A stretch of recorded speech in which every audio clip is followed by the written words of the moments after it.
Ito yun, mag-online ka pa, tapos punta kayo sa ospital, hindi ka ano yung pong hinihingi namin, lalo na sa aming mga kagawad, may nahuhuli kami, kailangan namin ng pabidikal, maghapon ka na, magdamag ka na, hindi pa natin. So yun pong hinihingi namin mga opisyal, lalong-lalo na sa amin na nagpupulan.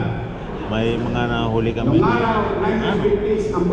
siyempre bago mo bigyan ng gaso yan o ano, dadalhin muna sa pamimedical. Yung po ang pinaproblema namin, matagal na po namin hinihingi yan. Sana magawa po ni Mayor Isko. Maraming salamat po.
Kamusta? Ano masasabi mo sa programang to? Okay, ang tawag to, talagang ang tao inaantay pa pagdating ni Mayor Isko Moreno. Talagang maraming umaasa sa kanya, kaya kailangan bumalik na siya. Matanong ko lang, ngayon, ano ginagawa mo ngayon sa may pintuan? Inaabangan siya. Abang, mautak na. Mautak tayo, abangan kasi sa loob, di ka na makapag-picture. Correct. Oh, galing. Sir, kamusta India? Walang yaka. Mainit. Mainit ba? So ano masasabi mo sa event na to? Solid. Solid? Ano yan? Di na kailangan mapatakan yun? So, Alam mo yan. SK, ano masasabi mo? A? Ate, ano masasabi mo ate? Nay, ano masasabi mo Nay? Ay, talaga naman, wala. Maayos. Ibalik sana talaga ni Mayor lahat. Ayo, maraming salamat Nanay. Maingat ka. Thank you. Kinikilig ma'am, may kinikilig. Pakita mo nga. Paano yung ano yan? May papakita siya ma'am, may papakita siya. Ay, nako, wala na. Kahit hindi mag-almusal, hindi magpatanghalian, hindi mag-dinner, oh. Wala na. Oh.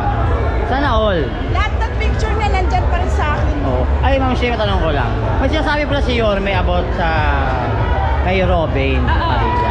Ano ho ba yung naramdaman ninyo bilang isang kapatid? Well, tayo naman po talagang lubos yung pasasalamat natin. The entire Muslim community. In fact, kahit si Robin mismo, nagsalita siya kahapon nung siya po'y nakaharap niya yung mga Muslim constituents natin. Talagang lubos yung pasasalamat niya, respeto sa pagkilala po ni Yorme. Talagang hindi po kami kinakalimutan yan. So, pinaparating nga po niya through our mga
ating po pinatuan.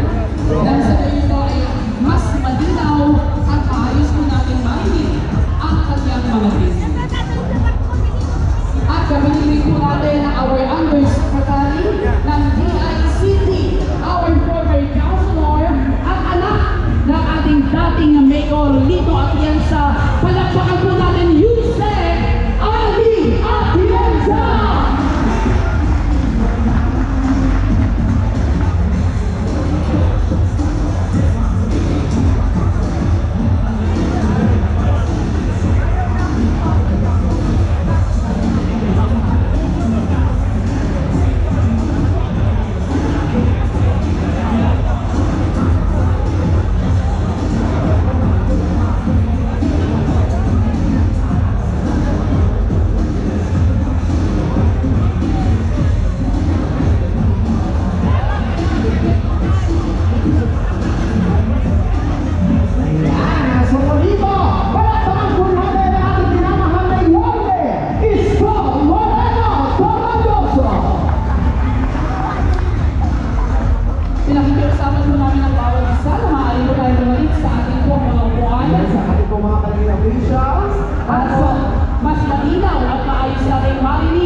Magandang tanghali sa inyo lahat. Mabuhay!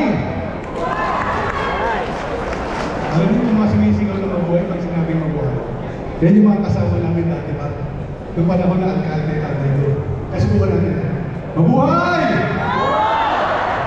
Boss, marami pa. Kaya ako nandito lang ako una-una para paalam sa inyo. Nanitis ko yung panahon na alkalde natin. Naalala niyo naman siguro yung Mayor Pan. Naalala niyo paano mag-alaga ng baranggayan si Lito Atienza. Diba dati, ang barangay at tawag Deputy Mayor. Pag Pasko, may bigas, may mansanas, may kahil.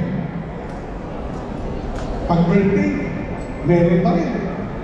Pag nagpapatawag ng tatay ko dati sa baranggayan, Manila Hotel, sosyal. Dahil ang barangay ang pinaka-importante sa pamilya natin. Kaya naman, masasabi ko rin, pagkatapos ang tatay ko, sinubukan ko na lumaban. Pero hindi ako pinala. Pero pagkatapos ang laban ko na yun, masasabi ko naman sa pagmamahal ko sa barangay, ako ang kaisa-isa tumakbong alkalde na nag-chairman pagkatapos. Boss, wala tayong maniwala ba? Alam niyo, napakarami mga programa sa sports. Meron tayong Manila Youth Games. Palaging kampiyon ng Manila. Pinaka-namiss ko sa lahat, yung panahon na pag ang bata pumasok sa eskwelahan, may bigas. Naalala niyo? Diba pag pumasok ka, isang araw, may isang kilong bigas. Pag hindi ka pumasok, sabi ko, walang bigas. Ano nangyari yun? Lahat ng kabataan sa Manila ay nag-aral. Dahil pag hindi nag-aral, pinapano ng mga nanay at sinasabi, pumasok ka, kunin mo yung bigas. Pero hindi ko rin, masasabi ko lang, nakita ko lahat ng alkalde. Kahit sa tatay ko, bumalik. Pero nung nakita ko, si Mayor na former Mayor Isko Moreno, nakita ko paano siya magsikap eh. Naalala niyo naman siguro, di ba? Dumaan tayo sa pandemya. Napakahirap na panahon. Pero kita mo sa aking mga mata, pinuntahan ko pa sa kanyang opisina. Alas 2 na, hindi pa umuwi, may katrabaho pa doon. Nakita natin may trabaho ang tao doon. Kaya sana po pagdating ng panahon, samahan natin. Pag-ibig! Pag-ibig ba yun? Maraming salamat po. Mabuhay kayo. Maraming salamat po. Muli po, palapakan po natin our Yusek ng DICT, Yusek Ali Atienza. At sa pagkakataon po, kaya palakpakan po natin ang ating nag-iisang Yolde Isko Moreno Domagoso.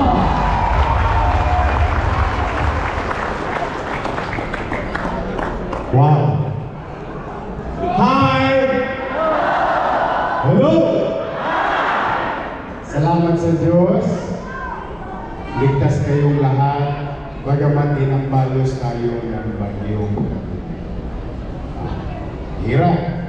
Mahirap talaga pagka lalo na yung alam mo yung Pundoy, Yolanda, lahat ng ipon mo nawawala. Termos, TV, sofa, bangko, lahat. Pati mga alaga mong hayop. Nagkagaling pa.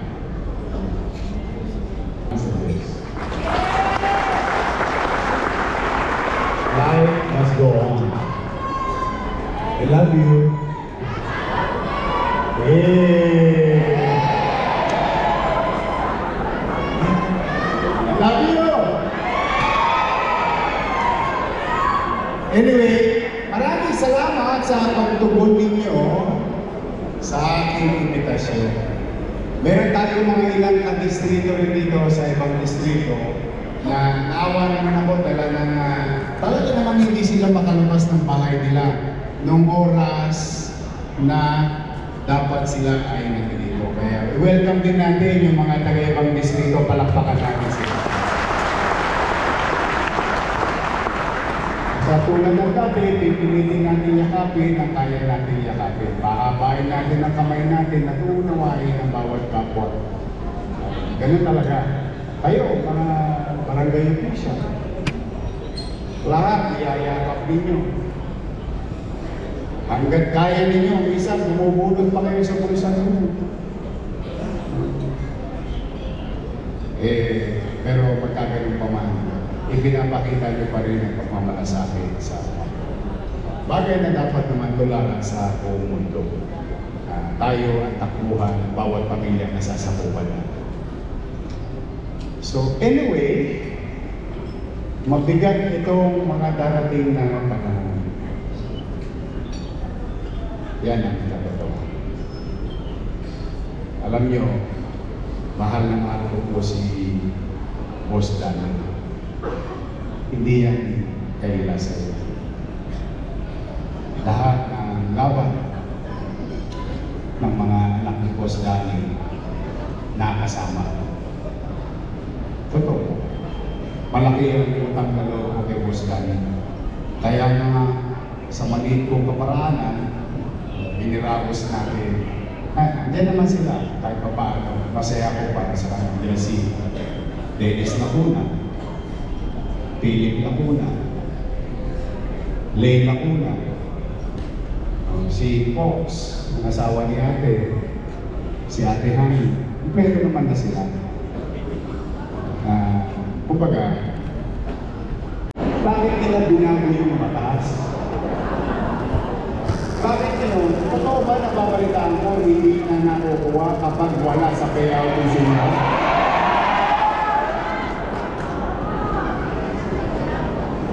Baka naman tinira ni chairman.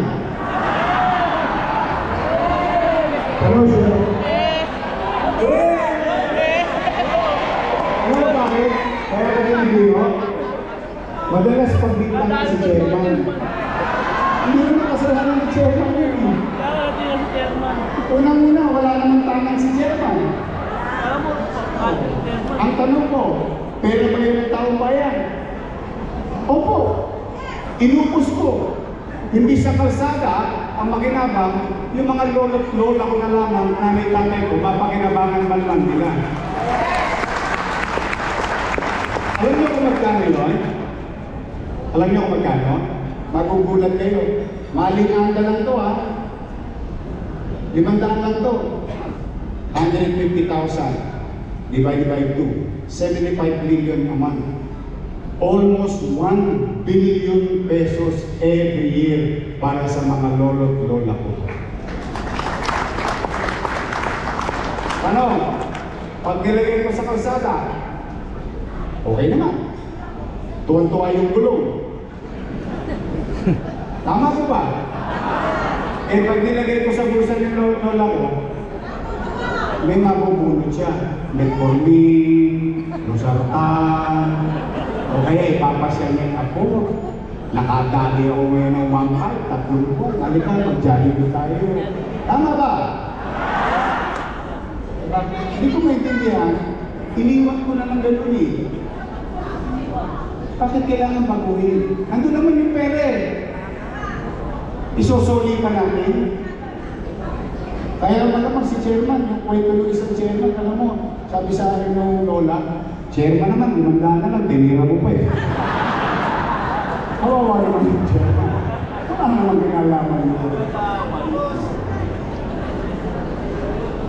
Then, pera lang, hindi ko pera yun ha. Pera ng taong bayan yun. O ngayon, total, nagsisismisan tayo ngayong gabi. O ngayong araw, may maiuwi na ngayong kwento. May mauwi na, sabihin nyo sa mga lolo-lola ko. Una, sabihin sa kanila, I love you. Pangalawa, sabihin sa kanila, kaya awaan Diyos, pagkadaling araw, ibabalik ko sa dati yung sistema.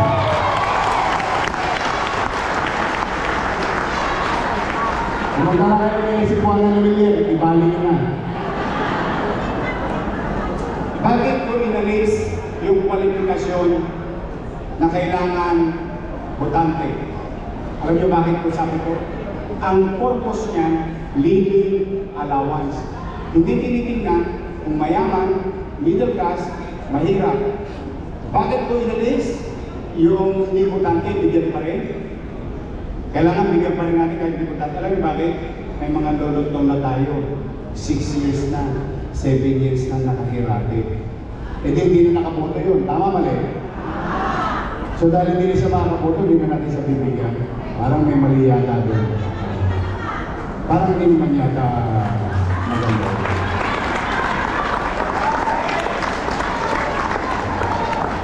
Ang gobyerno, hindi bangko. Ang gobyerno, hindi para mag-impok ng pera. Bangko lang po yun. Ang gobyerno, dapat gumastos ng pera ng taong bayan. Yun ang purpose ng gobyerno. O kaya pag panatagin nyo na yung mga lolo-lola ko, sabihin nyo sa kanila, steady lang sila sa Gedli. May awa ang Diyos. Pag may nakabalik dyan, balik-balik na lahat. Pangalawa, dalawa lang muna. Pero major concern ko to. Yung pangalawang problema rin to ng barangay at ng may sakit.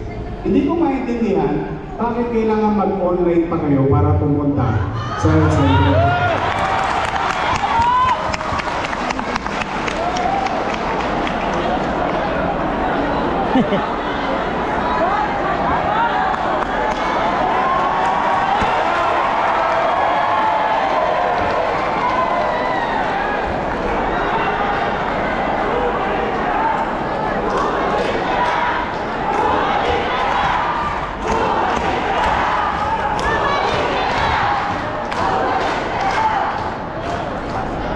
So ang ibig sabihin, yung nanay ko may sakit. Yung nanay ko matanda na. Hindi marunong cellphone. Tatawagin yung anak. O tatawagin yung ako. Anak, hinahapo ako. Dali mo nga ako sa health center. Sabihin nung ako, ano ka? Wala kang schedule.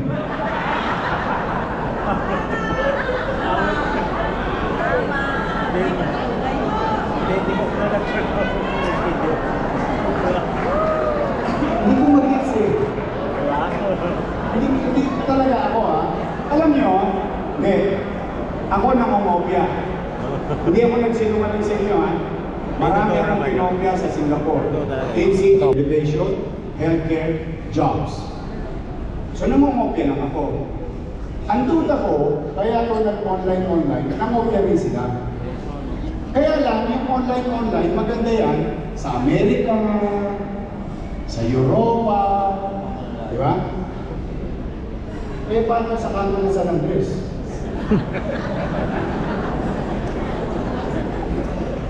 Just in Manila, sure natin. Paano doon sa Rilis? Paano doon sa Paseco? Paano mga taga-Intramuros? So sabi ko, kung gusto natin na may sistema, hindi gawin natin.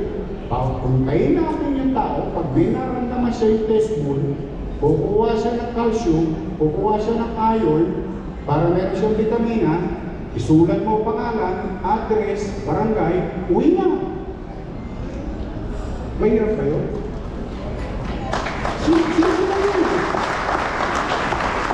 Yung magkatanda, pupunta doon, dadali yung apo, bunutan mo ng ipin na mamagat. Sabi, ay wala kayong schedule. Sabi, apo, bibigyan kita ngayon, tombola doon.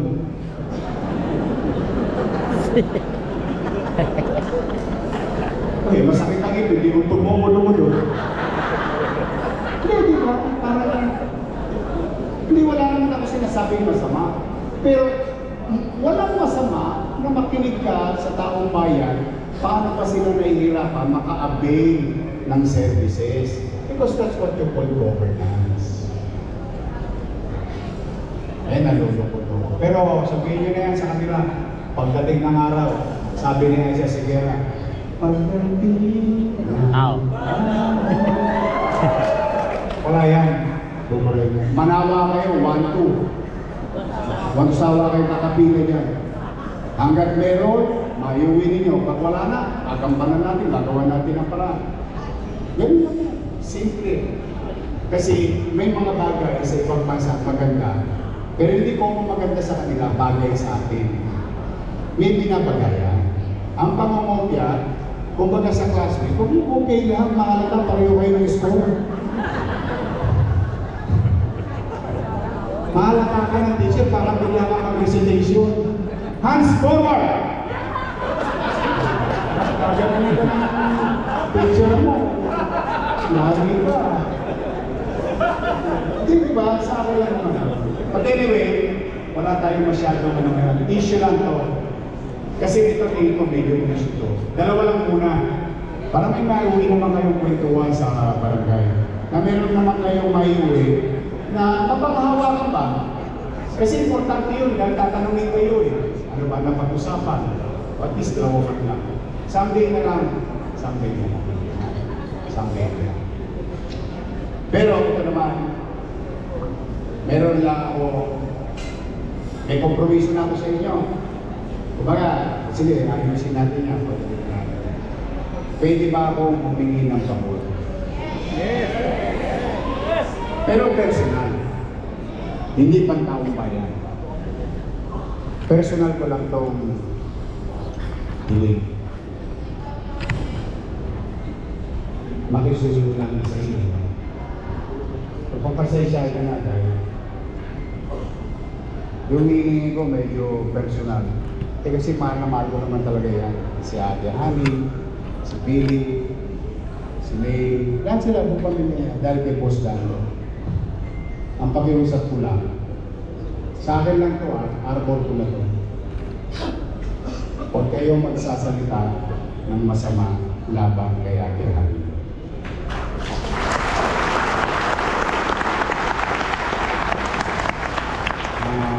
Masasaktan din naman. Kasi pamilya ko yun. Yung mga pinagkukwentuhan natin, mga gawaing bayan yun. Pero yung, huwag na lang kayo, ayahin na lang ang taong bayan. Kung meron pa kayong kinikimkim, sarili ninyo na lang. Yun lang naman yan. Kasi, siyempre, ayoko rin masasaktan yun. Yun na lang, maalingon pa natin para kay Boss. Kasi ito, hindi naman ito tungkol sa amin. Ito tungkol sa pamilya natin. Tungkol to sa bawat pamilyang Manileño. Buhay natin lahat.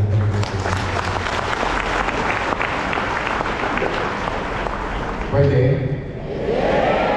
Parang lang. Hindi, saka gusto ko rin naman. Kaya lang natin ang tao. Pag ang tao nagsalita, wala magandang nagawa. Pero tayo mga opisyal. Tapos, pag may programa ang gobyerno, samahan ninyo. Bakit? Yung itulong na ibibigay sa barangay, kapakinabangan ng mga taga-barangay. Tama mali? Huwag natin nahatiin ang daan. Kahit nga nagkukumpetensya, pwede pa rin tayo community pa rin. Ano ang common goal natin? Taong bayan. Pinanginipapaw natin ang katatayuan, kalagayan at kinabukasan ng bawat batang Maynila sa loob ng ating lungsod. Ito yung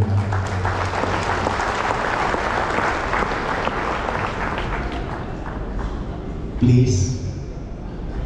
Pwede? Okay. Sold na ako. Uya na. Wala talaga. Gusto ko lang kayong makita.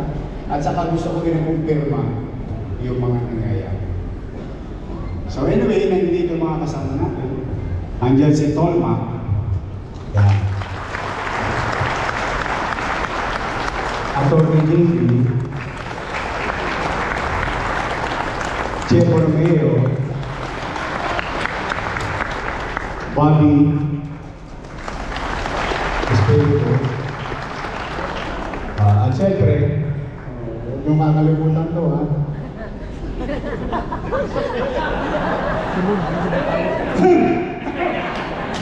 Chika Chesa. Nandito rin, ha? Simon Yobanco. Andito, ang kasama natin po siya, si Laris Borromeo. Kasi ang tatay niya si Che Borromeo. So, ngayon naman, someday, ito ang ating mga magiging partner. Parang natutuwa naman ako dahil siyempre, hindi naman, talagang maliit ang mundo ng na public service. Magkikita-kita na kayo sa finance talaga. Nandito si Ali at Teresa.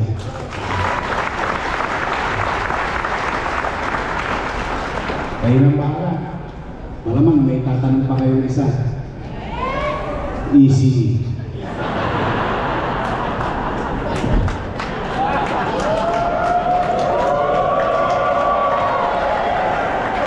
Sa totoo lang, kayo lang sapat ko. Totoo lang. Kaya sabi ko sa inyo, ang tatay ko si Butete. Sa Quinocho, Butete kasi manyangan ng araw na. Ang tawag sa kanya pala, si Joaquin. Palayaw sa kanya, Butete. Nanay ko si Chayo. Isinilang ako sa mundo. Solo flight. Narating ko ito. Salamat sa Diyos. Salamat sa inyo.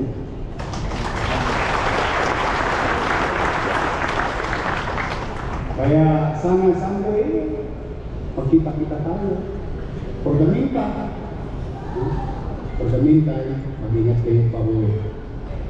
Lumilip-lip na naman. Bagay, mga taga-Maynila, pragma. Sanay na tayo sa bagay. Pero basta ang importante buong pamilya. Ligtas. Lahat ang nawalang termos. Sino sa inyo nawala ng sapatos? Pasok lang. Uy, may ilan lang. Wala. May bagong sapatos ka mga. Sino wala ng termos? Ako, malamang yan. Ay basta, walang uwing buwan.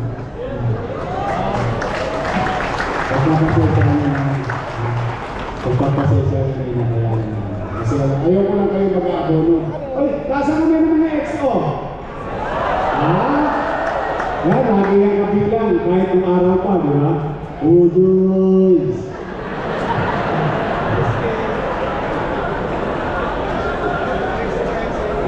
Yan, lagi kabilang niya kahit ang araw, di ba?